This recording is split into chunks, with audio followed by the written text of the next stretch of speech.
Kentucky Derby 2025, the two most exciting minutes in sports.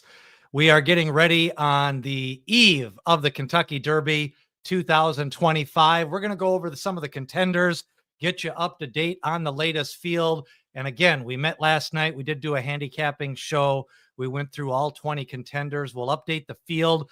First news this morning, it was announced that Grande, Todd Pletcher, was going to have a Kentucky Derby starter. His horse was scratched. So Grande is out of the Kentucky Derby. That means a field of 19. Rodriguez, one of the Bob Baffert horses, was scratched on Thursday. And Baeza, the second place finisher in the Santa Anita Derby, he is now in the field. Now, the betting numbers do not change, and the post positions have changed. So we'll update you on those post positions because we got the curse of number 17. That's 0 for 45, and Chunk of Gold is now in that post position. But again, this is the show where we get a chance to take your opinions on some of the horses, add in some of the thoughts from today from the Kentucky Oaks. Of course, we had good cheer, undefeated, win that one. And, a lot of rain moved through late in the afternoon, and basically it was a sloppy track for the Kentucky Oaks. Now they're saying that all of the rain should be done by 1 o'clock tomorrow.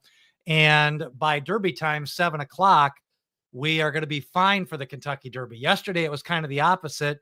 They thought it would be coming late afternoon and hitting there right around 3, 4 o'clock for the Derby. So we'll keep an eye on that. But right now, to me, it looks like we are going to have pretty much a fast track. It might be a little bit tiring out. Now, remember, Render Judgment does have a quarter crack, Ken McPeak's horse, and he is still running. He's not scratched as of this moment, but just something to keep an eye on. Normally, horses don't run their best effort with a quarter crack. Take Charge My Lady ran today, and she did not do much in that race, and she had a quarter crack. So the other news to note is the post positions. Let's take a look at those. Now, everybody moves up, so the betting numbers do not change, but Sovereignty is now moved up to number 16. Coal Battle is in 15, and Sandman also moves up to 14. Sandman is now 15. So that is what we've got with post positions. Chunk of Gold is now sitting in post position 17, which is 0 for 45 out of post position 17. So let's get your questions. Danny can't wait for tomorrow. Thanks a lot for supporting the show. Anthony says Sovereignty was a 17.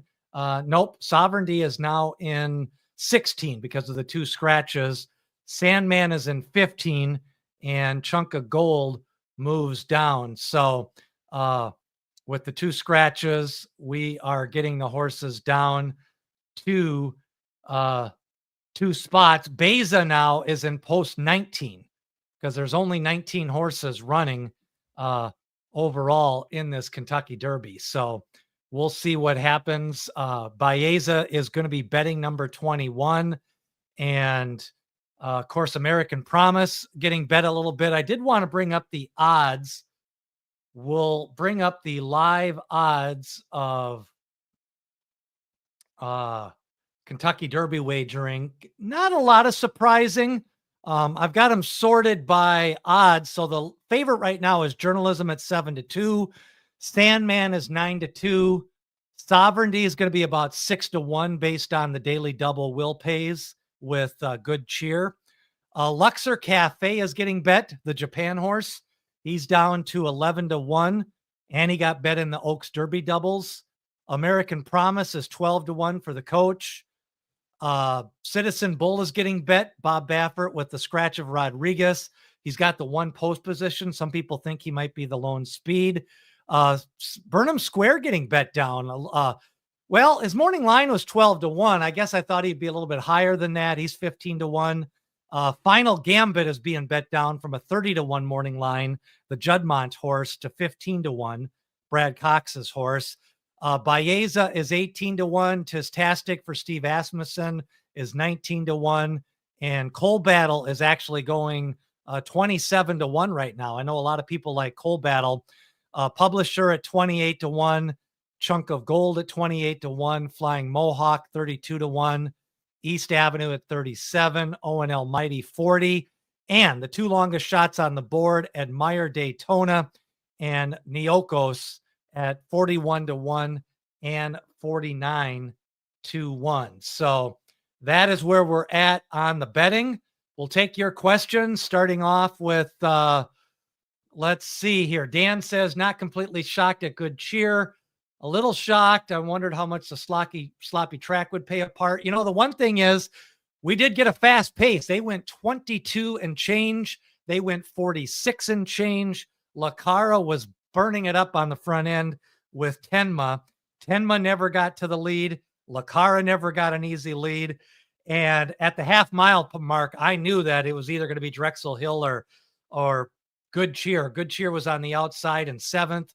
Drexel Hill was sitting in dead last at the half mile, and she was the only one rolling down the lane. So that was a fast pace today. And again, we're seeing the overall trend line in both the Oaks and the Derby is we're getting just faster paces. I don't know what it is. A lot of inexperienced jocks, keyed up horses, a new group of trainers, but we seem to just be getting faster paces when we get these full fields in the Oaks and the Derby. Even last year in the Breeders' Cup Classic, when we had 14 horses, we got a fast pace. It just seems like if you get an honest to fast pace, it's harder for these horses to that are used to running in 5, 6, 7 horse fields. When they have to face a full field, they just can't seem to finish it off. So we'll see that tomorrow. Not as much speed signed on. If we get a sloppy track, which I don't think it'll be sloppy, it may be muddy. If they're right now, all of the rain will stop around 1 o'clock. The Derby will go off at 7 o'clock. Yeah, Drexel in the daily double at 30-1 would have been a nice one to win. Bless the Broken came rolling from late. So I thought overall a fast pace. I thought pace made the race today because I think if Lacara gets an easy lead, she would have won. I think if Tenma would have had an easy lead, she would have won.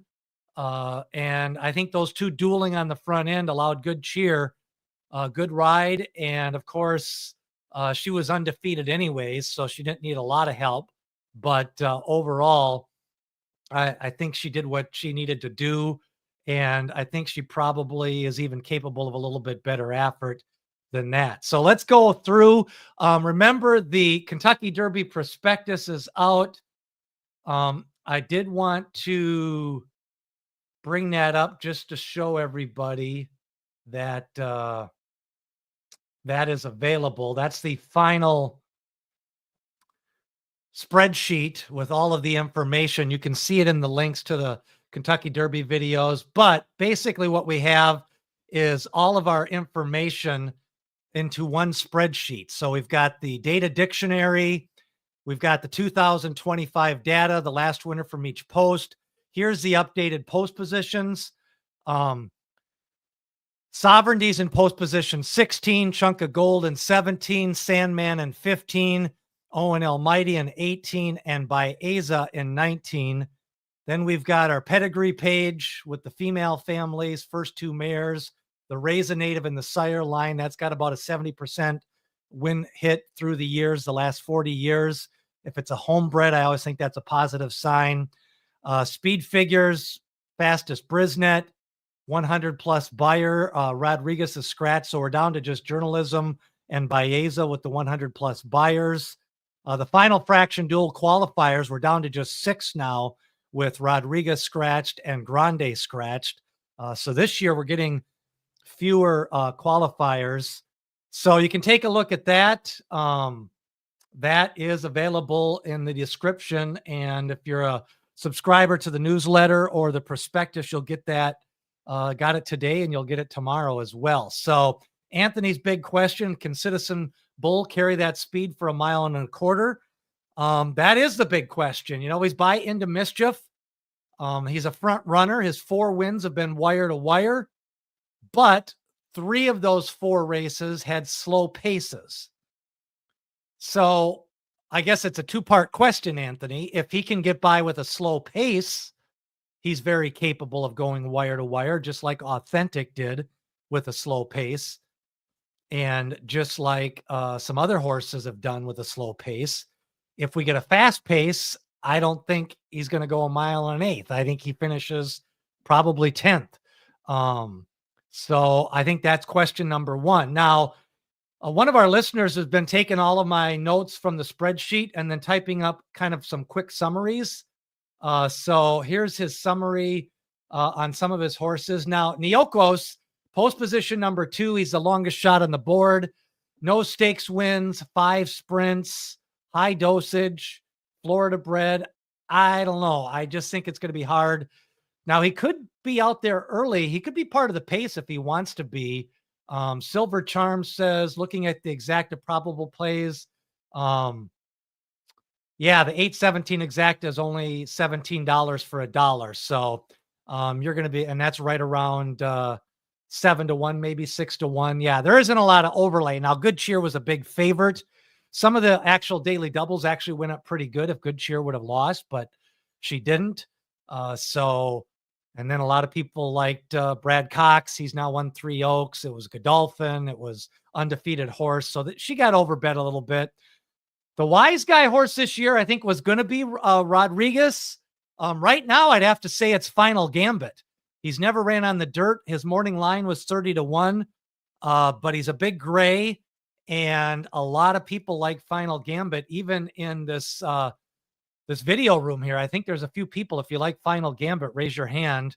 I do think Baeza has a chance to be an upset horse. You know, he's got a 107 Brisnet speed figure.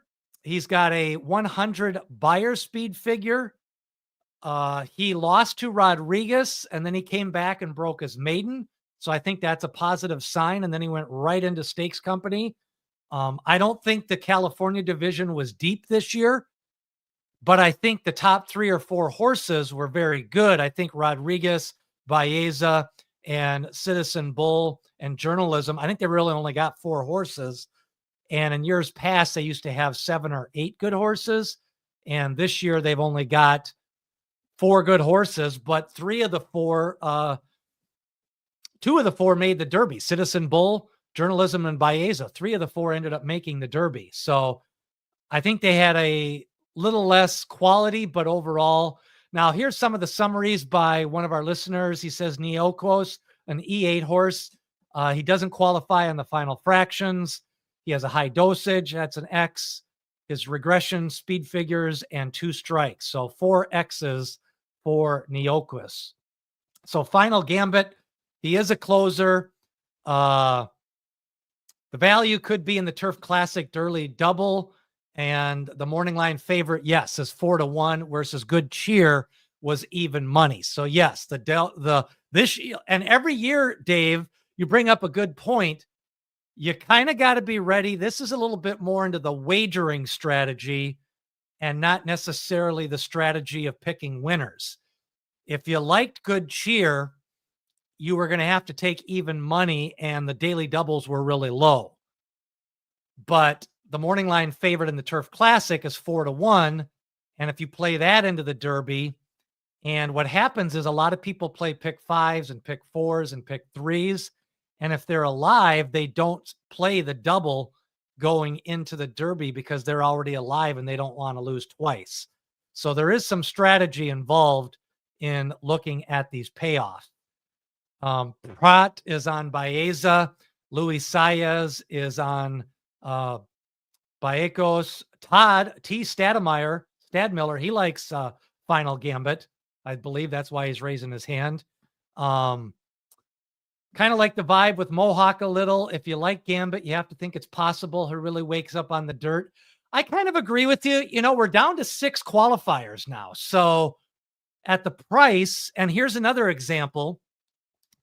The doubles with Flying Mohawk, he's more like a 60-1 horse in the doubles.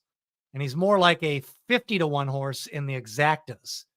So to me, betting on the Derby is a lot more than looking at the win odds. Sometimes, like journalism is 7-2 on the win end, but some of the exactas are paying 5, 6, 7-1. And some of the doubles, I think, are going to pay a little better than that. He's paying basically 6-1 in the double with good cheer. So you got to, the win odds is because there's 150,000 people and over 3 million people are betting on it. A lot of people that don't play exactas and sports bettors, they don't know how to play the exactas and the daily doubles and the pick fives.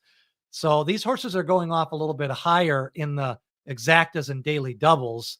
You can get a little bit higher payoff.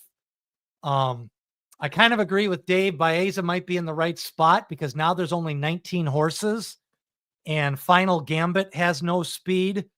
Sandman doesn't have a lot of speed.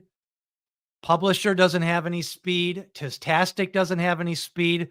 Baeza might only be 4 or 5 wide halfway down the backstretch with one of the best jockeys in the world on him in Flavian Prat. And right now, I'd have to say on these big days with big horses, Flavian, Irad, Brian Hernandez, and a few other jockeys, Luis Saez, those are the ones that are really given the A-plus rides. They're kind of in their late 30s, early 40s. Some of the younger riders like Luan Machado, first Kentucky Derby ride. He rides a lot on a synthetic. We'll see what kind of ride he gives to Final Gambit. So here's the summary on Final Gambit on all of the materials. You've got a closer. His final fractions are best in the field. He's got a 101 Brisnet, 1.5 on the Ragozin. The Ragozin like him. A dosage index is low. No dirt experience. That's the question mark, and only 1 strike. So Final Gambit for a 15-1 shot, that fits a lot of the check boxes. So there's nothing wrong at 15-1 because he's probably going to be about 20-1 in the doubles. So Dan says Final Gambit must use in the tries and the superfecta. Here's Alex. Alex is the one that came up with our summary. So thanks to Alex on here for doing that. And he says possible meltdown chaos tickets. That's where you may want to use Neokos. I'm not even sure he's a meltdown closer. I think he's going to be up near the pace with that 2-post position. Safi Joseph is one of those trainers that likes to be more aggressive in these bigger races. He doesn't mind having long shots on these big days, and he's won with some long shots. He won the Pennsylvania Derby with a big long shot. So I think he'll be a little bit more aggressive and be out there. American Promise. Here's his summary for the coach. Front runner with blinkers. Final fractions. He doesn't qualify. Dosage index is 3.67. He's by Justify. His Ragozin's a 5. That's a good number. His Bayer's a 105, but he's had 49 days off. So there's a possibility that he could bounce off that effort. But with 49 days, there's probably less of a chance that he bounces. Now, Final Gambit, a wide body horse. I like the way he's trained the last couple of weeks. They asked, does Gambit final fraction double qualifier being on synthetic worry me at all? No. And I'll tell you why, because I think we're seeing more trainers with experience on the synthetic. So I think a lot of these good trainers are running at Gulfstream Park. They're running at Turfway with the big purses. And I think they're learning how to train their horses for the synthetic. Animal Kingdom was able to do it, and he had a good trainer in Graham Motion. And Two Phils ran second at nice odds. And Two Phils would have won that Derby if Mage wouldn't have really closed down the lane. So that doesn't bother me at all at the price. Now, if Final Gambit was like 6 or 7-1, then I wouldn't want him. But he's going to be about 20-1 in doubles and about 20-1 in exactas and 30-1 in trifectas and pick threes. He's going to be about 20-1. So I think he's usable. Anthony says his daughter selected Flying Mohawk, Final Gambit, and Sandman. So she likes the grays. She's got 2 grays and Flying Mohawk in her exacta box.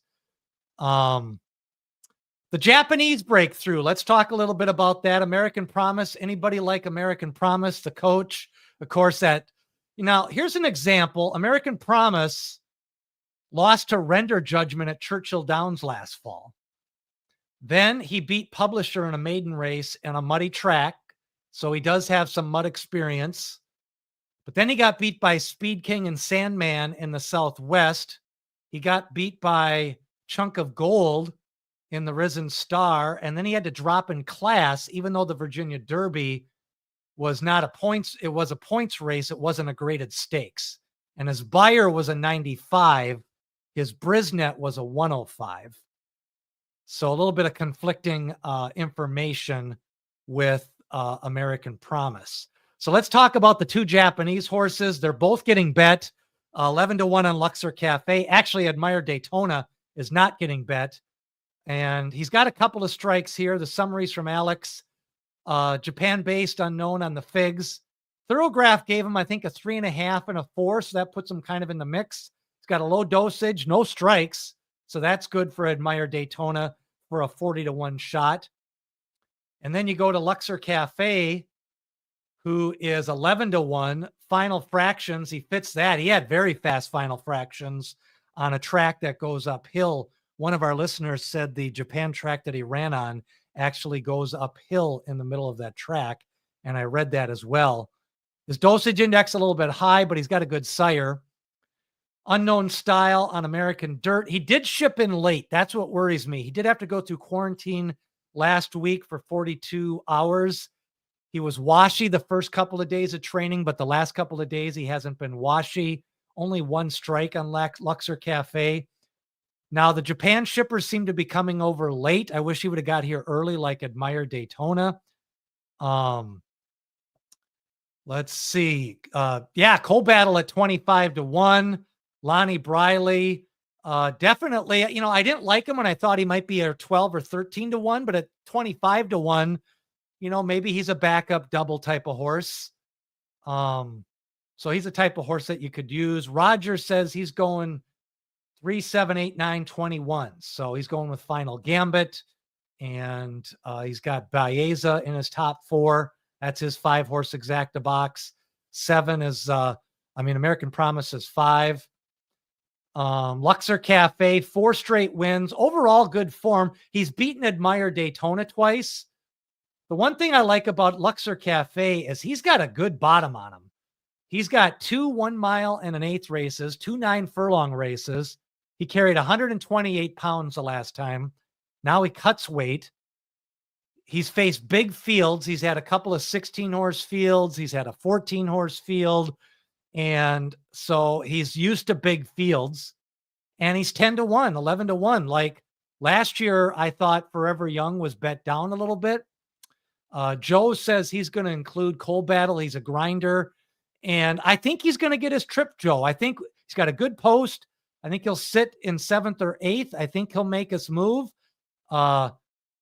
If Citizen Bull just stops coming into the turn, I think Coal Battle could run very well. Like there's nothing wrong with Coal Battle at 25-1.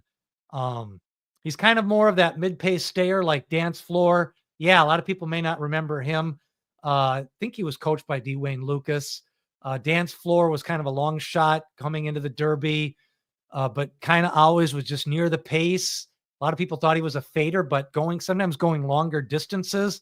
A horse like Coal Battle can kind of just run his race. And then one thing that you have to remember, and next year I'm going to include this in the prospectus, is every year, even though we get about 18, 19, 20 horses, you're going to have about 5 or 6 horses that just don't show.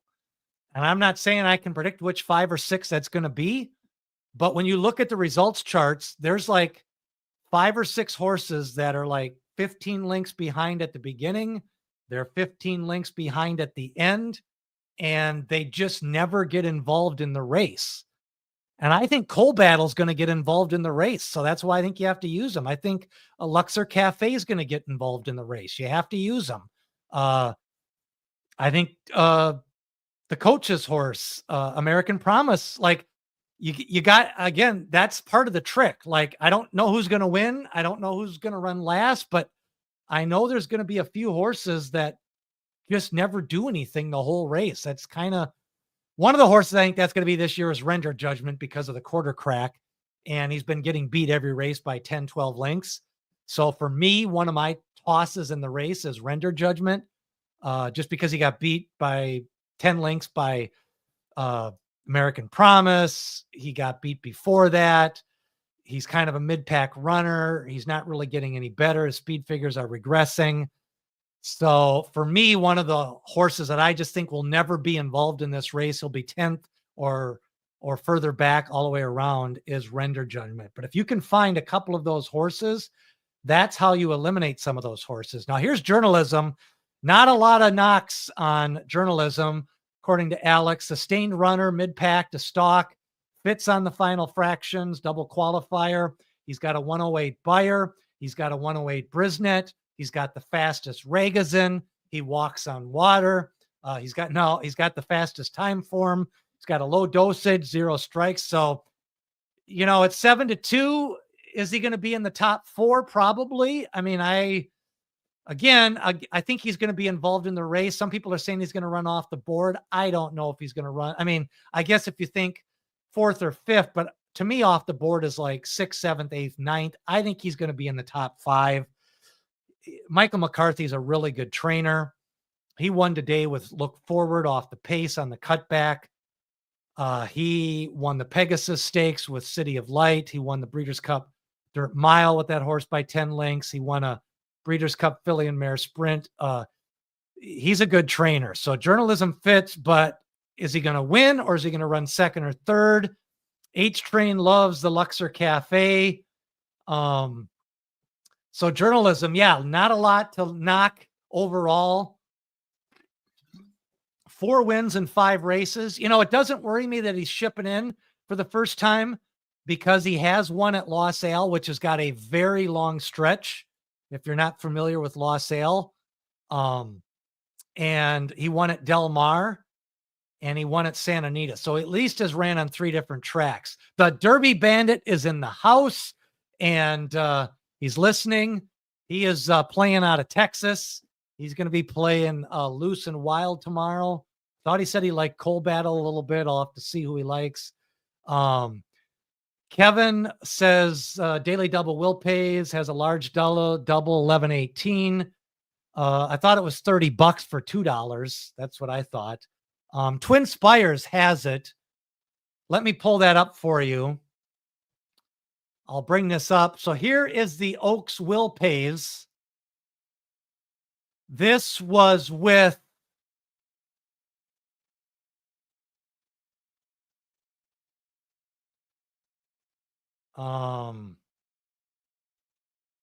let's stop the screen.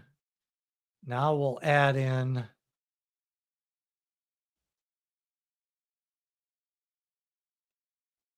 I guess I don't have it up here. I thought I had it up, but cancel. I guess I'll have to try to find it. With 1 minute to post, it was paying $34 with Sovereignty, number 18, for $2. So $17 for $1. Twin Spires will have it, and Express Bet will also have it. Kevin for the daily doubles. $60 with Sandman, $15 with Journalism, and that was with 1 minute to go.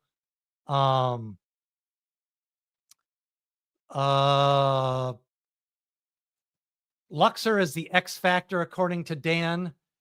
So yeah, those are some potential things to look at with Journalism. Burnham Square getting a little support, 12-13 to 1. Ian Wilkes, of course, he was a longtime assistant to Carl Nasker, involved in a couple of derbies with Unbridled and Street Sense. Of course, Burnham Square won the Bluegrass. Street Sense was one of the last horses to run in the Bluegrass. He didn't even win the Bluegrass, but he won the Derby. I think Burnham Square is going to be a closer. I think you can use him 2nd and 3rd. And so Burnham Square, let's see any other factors with him.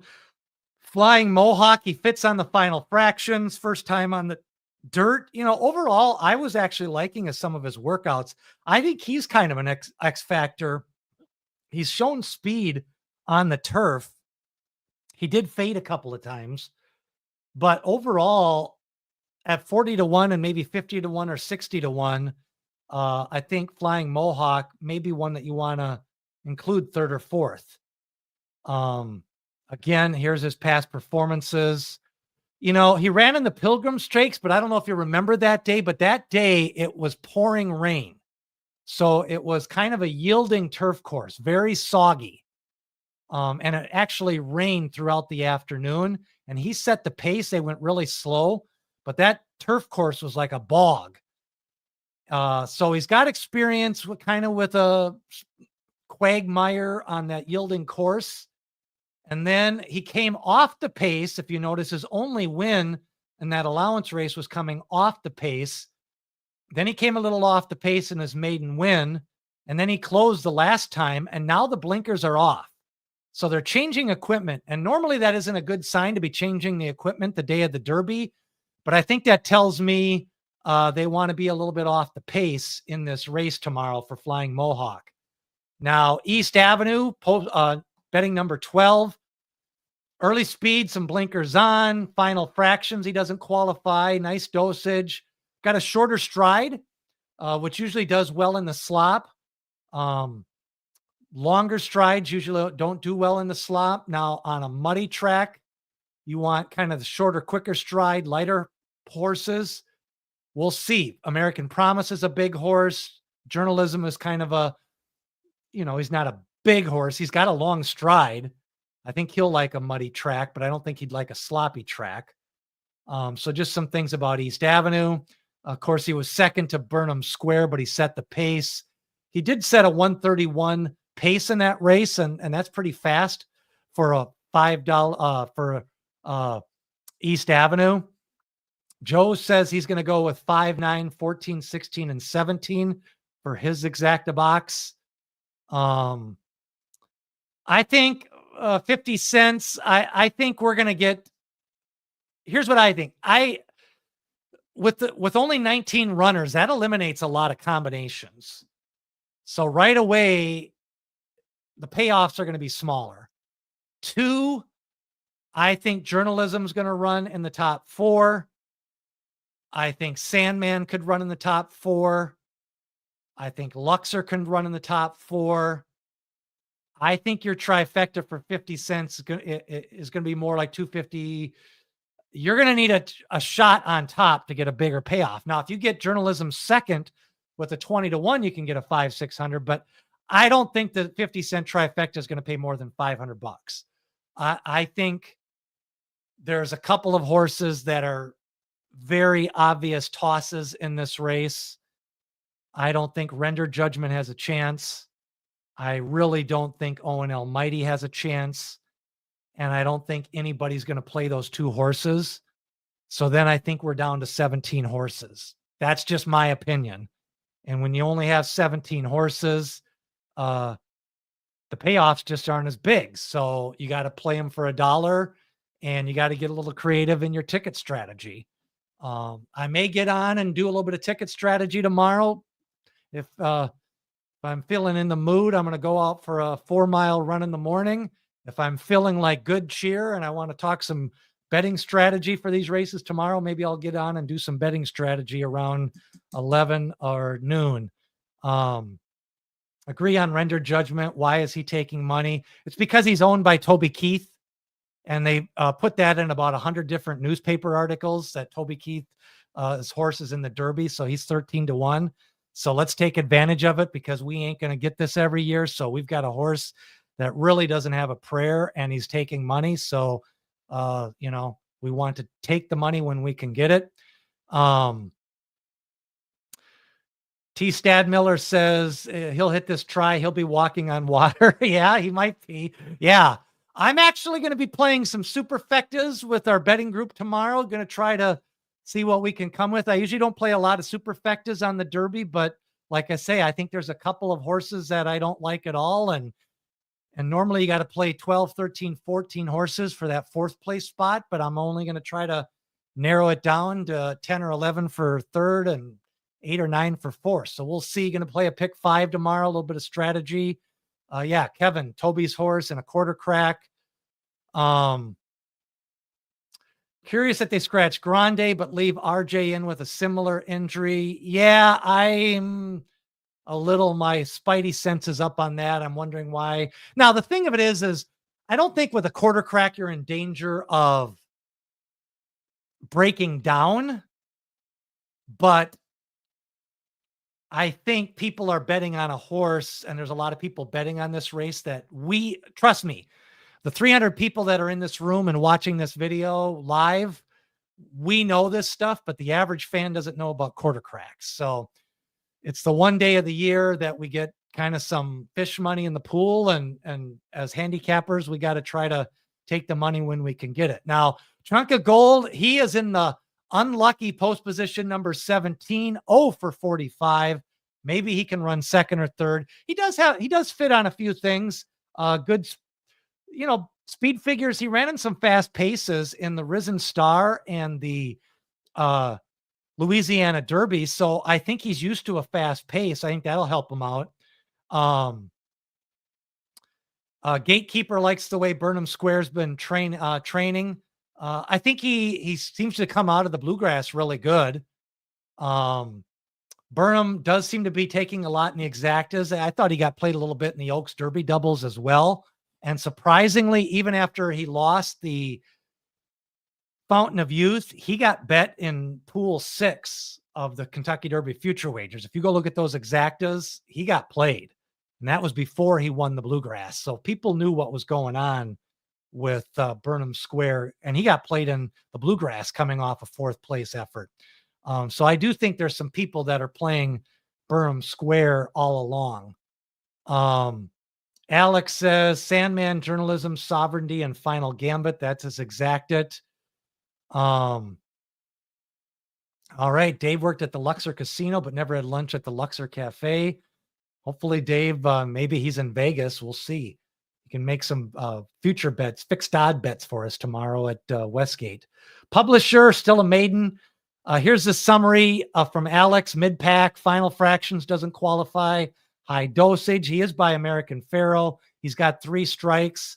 So a lot of factors. He doesn't fit as good. I think he could be a 3rd or 4th place horse.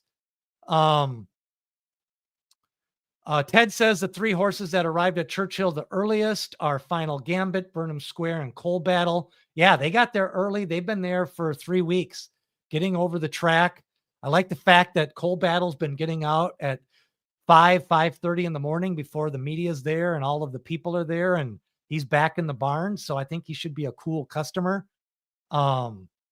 Publisher, anybody like Publisher? Nala says he likes Sovereignty and Publisher. He doesn't really care who wins. I just want every horse to run safe. Yeah, that's what we want. We want a good race. I think for us bettors, there's 2 kinds of fans. That's why I did the prospectus.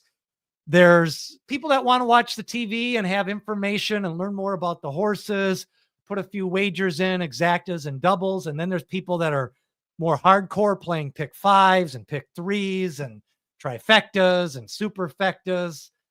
There's some people that like betting the Triple Crown races. So I think overall we want more people playing and learning and making some bets and enjoying the race and kind of know what's going on. In the last few years, we learn a lot from these video sessions when people talk about horses, their training and their stride. And a lot of people on here are really sharp on pedigrees, and they put in some pedigree information. So, with Jessica, if you had a chance to listen to the Pedigree show, I think she liked Journalism best. She thought Tistastic could get the distance. Another horse she liked was, I think, Luxor Cafe. So those were some of the picks from Jessica, if you haven't watched that show. But, a lot of useful information. And the reason why I like to follow the trail and do all the notes and the videos is I pretty much just follow the 3-year-olds, 2-year-olds, and then they turn 3. Here's why, because 3-year-olds, they're improving. And once they have 7, 8, 9 races, a lot of times these horses, they're just favored in every race. They keep on winning. But right now, these horses can go up and down. Like, look at Publisher. He went from an 81 to an 86 to a 95. East Avenue went from a 74 to a 96. Older horses don't do that. They run the same speed figures. They don't improve. They don't decline. You get a lot of lower payoffs. So that's, to me, that's the fun. Like Final Gambit won the Jeff Ruby Stakes at 15-1. And now he's 15-1 in the Kentucky Derby. Think about that. On March 22nd, you got 15-1 on Final Gambit to win the Jeff Ruby. And now in the Derby, he's 15-1. And that's good odds. But a month ago, like, he was 15-1 and he was coming off a maiden win. The American Promise was 9-1 to win the Virginia Derby. And now he's 11-1 to win the Kentucky Derby, twice as many horses. And he's only 2 points higher in odds. So that's why I like betting the 3-year-olds and studying them and see who's improving and see who's like look forward today in the 8 bells. Like they took her back, they cut her back in distance, and she came rolling down the lane at nice odds. So that's why I like the horses that are improving and declining. You get better odds in some of these races. Tistastic. Adam made a summary for Tistastic. Closer, final fractions. He's right there. Dosage of 4, right on the line. Brisnet of 100. Ragazin of 3.75. 1 strike. Jessica Tugwell says he shouldn't have a problem of getting the distance. So Tistastic has got a lot of things to like about this horse. And right now he's about 18-1 in the wagering for Tistastic. So there's nothing wrong with that on Tistastic. Anybody like Tistastic in the exacta? Kevin says barn 19 at Hazel. Jack Van Berg, Ali Sheba's trainer. Yeah. Jack, he was always good for some quotes.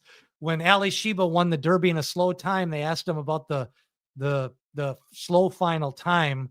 And he said, time only counts when you're in jail. So that was always one of my favorite Jack Van Berg quotes. I don't know exactly what a quarter crack is, Silver Charm. Basically, when I saw a picture, to me, it kind of looks like it would be like a scab. Like if you had a scab and a little bit of a divot, and maybe somebody that's a horse person. We had actually somebody from Alabama yesterday. She was a horsewoman. I think she would answer this if she's in here. Danny, I think, is a little bit of a horse person. But I think it's like a scab, and then you have a little bit of a cut. And what they try to do, I think, is fill in that cut and get that cut so it isn't open. So they're always trying to close the quarter crack so that way they don't put pressure on it. But somebody in here probably knows. Donald says he likes Final Gambit under the big gray. Of course, we haven't had a gray win since 2005 with Giacomo. I don't know if we'll get racing back in Detroit. You know, there's been talk of small meat, and then there was a couple of years ago, but I think it's kind of died down once they got sports betting. Tistastic, nobody really seems to like. Yeah, Bloomin' Affair, Cowboy Jack from Oxar Ben. Oxar Ben, of course, was Nebraska spelled backward. Then they had Atticad Racetrack, which was in South Dakota, which was Dakota spelled backwards. So I always like the Nebraska racetrack names. Nala says a cracked hoof, a 1/4 inch long, or a 1/4 inch long crack in the hoof. That's what a quarter crack is. So I think it's painful. Like I say, I don't think it'd be like running on a blister. Like, these are 1,200 pound animals. Like, if you can fill it in, you don't want to run on pain. Some horses handle pain better than others, I would imagine. Yeah, back in his prime, Van Berg would come to Oxar Ben with good stack. And then he went to Hollywood Park and Santa Anita in his older age. But yeah, Jack Van Berg, a lot of wins over the years. He had horses at Louisiana, Nebraska, Oxar Ben back in the day. Silver Charm says, thanks to Nala. Yeah, of course, Gate Dancer with those big mule ears. But we'll get back to the Derby discussion here. Render judgment, actually on handicapping factors, sustained pace type, slow on the final fractions. He ran not a bad race, actually, in the Bluegrass, I thought. Watching the replay, he was kind of right there into the stretch and then kind of just faded back. A low dosage, only 1 strike. Coal Battle, talked about him a little bit. Luxor Cafe does have some experience on off tracks and wet tracks. Yes, Jack Van Bergtrain, Bloomin' Affair. Lasso is going to be at the bar by noon. Then he'll be pounding them down tomorrow night after the big German wins tomorrow. Dave's in Henderson, Nevada. So yeah, it's handy for you to be able to wager right on the book. Dancer, yeah, he always wore that hood and the earmuffs. So yeah, Sandman came in on publisher a little bit the last out. Yeah, I thought he kind of drifted out on him a little bit. I thought Sandman was a little unfocused, but then he kind of got focused late after he switched leads. So Cole Battle's got a little bit of support. I didn't like Cole Battle because I thought he'd be a lower price, but I think he's going to be about 30-1 now. So I don't have a problem including him in some exactas and trifectas at those odds, because again, I think 4 or 5 horses are just never going to be involved in the running. And I think Cole Battle is the type of horse that will make a move. Well, the superfect is $1 minimum, so you're guaranteed to get $1,000 on that, even with favorites. But we'll see. Journalism wins. It could be right around 1,200-1,300. Journalism runs second. It could be 3,000 to 10,000. So it kind of all depends on who wins. Danny, I like Sandman. He's a little bit squirrely. If it's a sloppy track, I like Sandman. If it's a muddy track, I like Sandman. Sandman's my second selection in the race in my picks tomorrow for the prospectus. I think he's going to get a good trip. I think with the nice post, only 19 horses. One of the things about Sandman that people are forgetting is he won at 7 furlongs at Saratoga as a 2-year-old. And in the last couple of races, he's faced extremely fast paces. The fastest pace, fastest pace on the trail was the Arkansas Derby. And he was in 11th place. He was 10, 11 lengths behind. So I think people think Sandman is this big, deep closer. And then he broke slow in the Southwest. But that was because he broke slow. I think he can sit in 10th place here. And from 10th place, he can make a move. So I think that's the story on Sandman. Cole Battle, pressing style, slow final fractions. That was more of the goofy pace in the Arkansas Derby. His stride's a shorter stride, and going longer, I'm not sure that helps him. He qualifies on dosage. Here's Sandman's past performances. Again, that win at 7 furlongs. Then remember, he won at a mile. So he's got to win at 7 furlongs. He's got to win at a mile, and he's got to win at a mile and an eighth. So he's one of the 3 horses with more than 3 wins. And he's won at a sprint distance. I don't think he's this big, goofy closer that some people think that he's this deep closer. Did it for Dale. Dale Romans won with a price today at Churchill. Journalism first and box all for second. Nothing wrong with that. You could get a nice little payoff. That this is one of the few times of the year where you can play 8, 9, 10, 11 horses second and still make $50, $60, $70 exacta. And Paul says when Chrome won at 5-2, the Super still paid $7,000. So yeah, with $1 minimum, you're still going to get a $2,000 try probably. Kevin trained at Detroit, real good years when the automotive industry was good. Yeah. There used to be Hazel Park, and then there used to be Detroit Race Course. I'm from Minnesota, so Canterbury horses used to ship in. Kevin, do you remember a guy by the name of Cindy Patrick, I believe was the wife, and then the husband's name was Patrick. They would always ship into Canterbury with some horses. Silver Charm says, do you believe a pair of Thorograph numbers indicating a forward move? Yeah, I am a believer in the pair, but not only for Thorograph. I use it as part of my speed figure progression with either Byers or Brisnet or anything. I'm a big believer in pairs.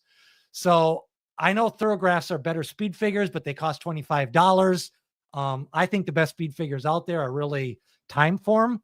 Thoroughgraphs are good, but they're $25 a card. I think for the money, I think, and they account for pace a little bit better. I think Thoroughgraph accounts for wind and saving ground. I think sometimes they give up too much for ground loss, but I am a believer in the pair theory. That's why I had Grande as I was going to play Grande all week as my exacta horse, my trifecta horse. I was going to throw him in pick fives. I had future wagers on Grande. He was by Curlin. I thought he had a better pedigree than journalism. I was going to include him all day long, but they always seem to scratch the horses I have Derby futures on. That's the story of Craig's life. Richard has a Jack Van Berg story, tried to work for him at Hollywood Park. So always good to pull for Billy Mott. Yeah, Billy Mott, the South Dakota boy, started a long time ago. Yeah, double on American Promise, paid nice on Derby Day. I actually had that exacta. I don't know how at the last minute I played Render Judgment for second in the exacta, and that got my money back. Michael likes 8 and 18. The three latest horses at Churchill Downs are Citizen Bull, Journalism, Beza. Also, right behind them was Luxor Cafe. So we'll see how this plays out. The early arrivals were the late rivals. Majan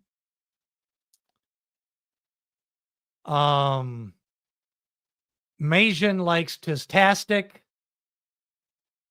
Sandman, a good summary from Alex. Tactical Speed. Good final fractions, low dosage, career top, last race, solid Ragazin, good GPS, big long stride. The two long striders are Journalism and Sandman. And I do think that's I've been gathering the data. I've got 2 years of GPS data now. And I do think overall the longer striding horses shorten stride less at the 1.25 miles.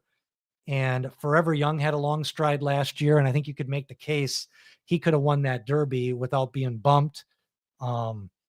Sierra Leone with a little bit longer stride. So I do want to pay attention to that moving forward.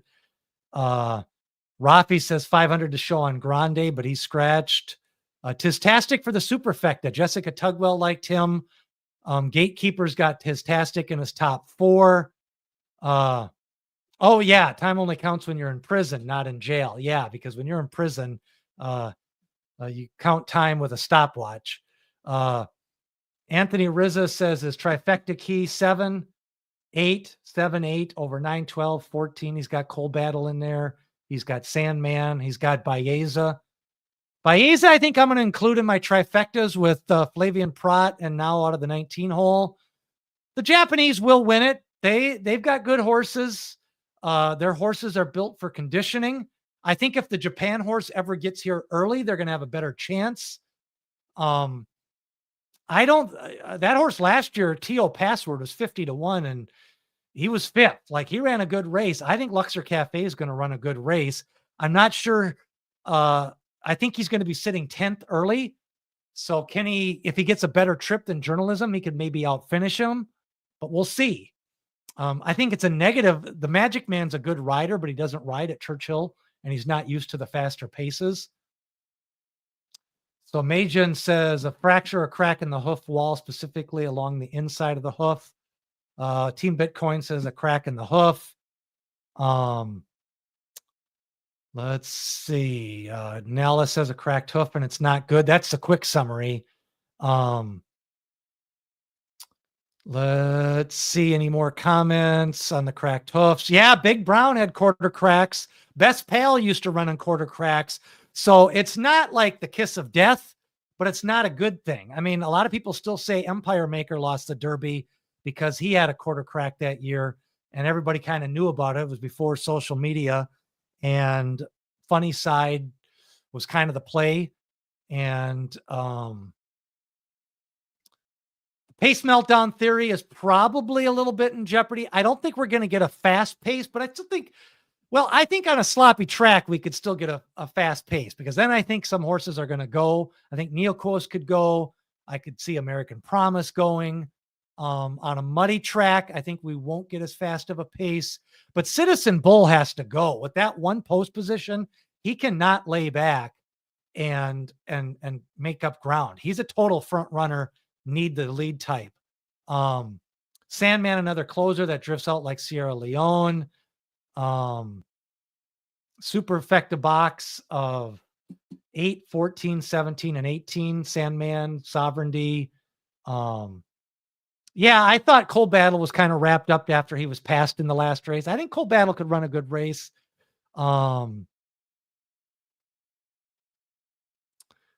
Let's see. Yeah, Shelley was going to use Grande and Rodriguez. So back to square one for Shelley.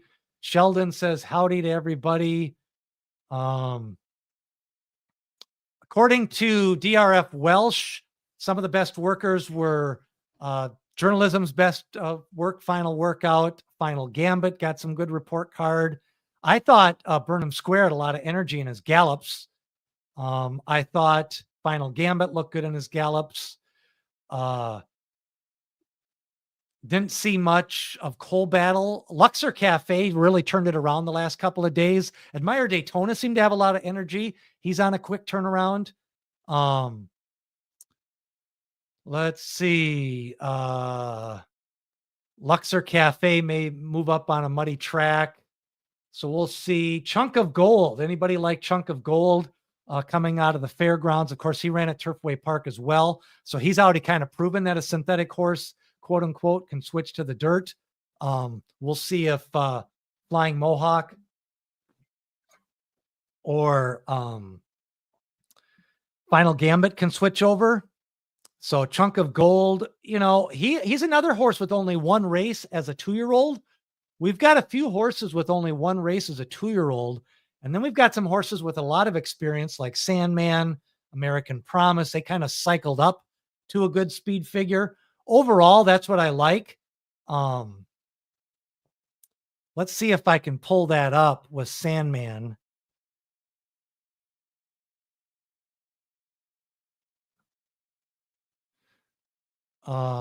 Well, I guess it, it shows it a little bit. It shows it more in his Brisnet.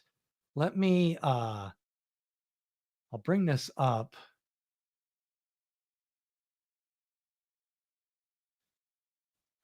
So here's Sandman. So Silver Charm brought this up with pairing.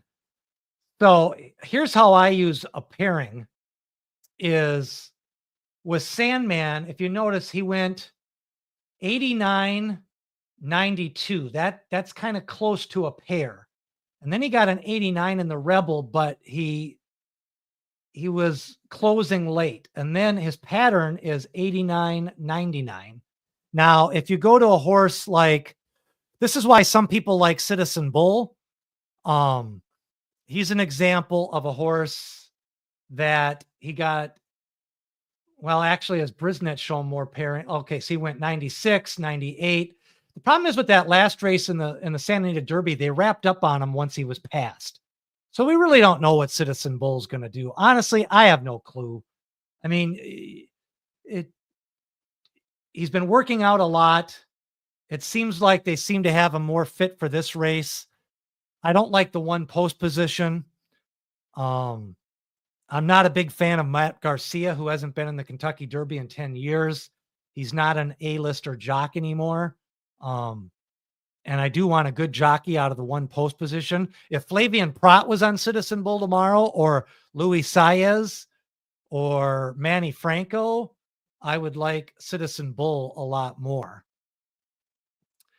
Owen Almighty, the mighty Space Town, you know, again, more of a sprint pedigree. Tampa Bay Derby was a slow pace. Now, he did go fast pace in the Sam F. Davis when he went all the way around with John Hancock. If the track is favoring speed and there isn't a lot of speed, Owen Almighty could take him a little while. His Bluegrass wasn't that bad. He was second at the top of the stretch, but now he's got to go longer. Yeah, I love the bowed neck on Burnham Square training. Let's see. Baeza, he's now in the race. Here's the summary on Baeza. Sustained running style. Just missed on the fractions. He 38.15 and 12.63 does qualify. So he's very close. And if you want to say you want to have another contender after the two scratches, So last year we had 13 contenders qualify on final fractions, and then one of them scratched, so we were down to 12. Now, overall, in the last 10 years, we've had about 40% of the runners qualify as final fractions. For a lot of years, from like 92 to 2012, only about 27% of the horses qualified. So Baeza would probably move up to number 7 as a final fraction double qualifier. So you can make the case for him. So let's give us your handicapping contenders here, your long shots, some of the final picks. Joseph says this year's Kentucky Derby, very hard to handicap. Essential Quality was by Tappet, favored to win the Derby, but, you know, the 4 Belmont Stakes winners for the Tappets. Citizen Bull might hang around longer than expected, but he might not be able to get the distance. Sandman Drinks, just kidding. Yeah, he was floating out in the middle of the stretch. That's the one bad thing about the Bluegrass. Everybody was within a couple of lengths, and that's usually not a sign of a strong race. Desmond says he likes the Japan horses to revenge for what happened for Forever Young. Yeah, he was kind of mugged down the lane last year. We didn't even get an objection. So Desmond brings up a good point. Forever Young was wide, and then he was bumped, I think, a couple of times in the stretch from Sierra Leone. And then they didn't even put up an objection. So that was kind of some dirty pool. And then, not sure if everybody saw what happened, but they kept him in a dark room in Dubai, and that's why he ran off the board. The owner of Forever Young was saying they kept him in the quarantine barn and in a dark hole for a long time. So here is, based on the summary, here is Alex's trifecta based on all of the Triple Crown prospectus information. He says this is the trifecta engine, speed and stamina layer. It's a $56 for $1. And it's based on final fractions, dosage, and strikes. So he says first, Sandman and Sovereignty, Sandman Sovereignty Journalism, Burnham Square Grande, and then add in Flying Mohawk, Luxor Cafe, and Final Gambit. So that's the $56 recommended trifecta based on all of the prospectus information. So those are some of the things. Yeah, Baeza named after a famous jockey in the 60s and 70s. That would be interesting to see him win. There's actually some really good YouTube videos on Baeza. I do think, the one thing about the final fractions theory is I don't think you need to have the fastest final fractions. So to me, I just go by if you fit. So to me, Final Gambit isn't any better than Tistastic or Journalism or Sovereignty. To me, if you fit, you fit. And then I just put a check mark as good to go. So that's how I kind of start my handicapping. I start with the final fractions.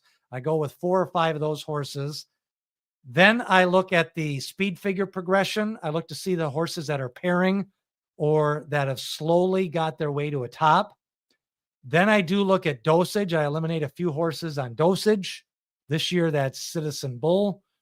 Then I look at the female family. I like to see a stakes winner in those first 2 generations. Now, this year, Journalism's got a grade 2 stakes winner in Mopatism. Burnham Square's got stakes winner in those first 2 generations. And then I look at the John White strikes. I like to see 0, 1, or 2 strikes. So that's kind of where I narrow my contenders.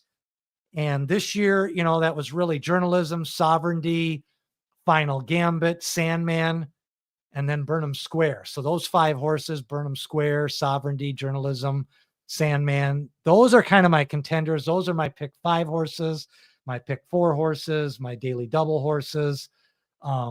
Those are the type of horses. That's kind of how I handicap. But I will look at the exacta payoffs. American Promise, that's who Cooking likes. Dom Brunfield, another name from the 80s. Luxor, I think he'll make his move. We'll see. His final fractions in Japan were really strong, but a couple of the horses last year from Japan had fast final fractions.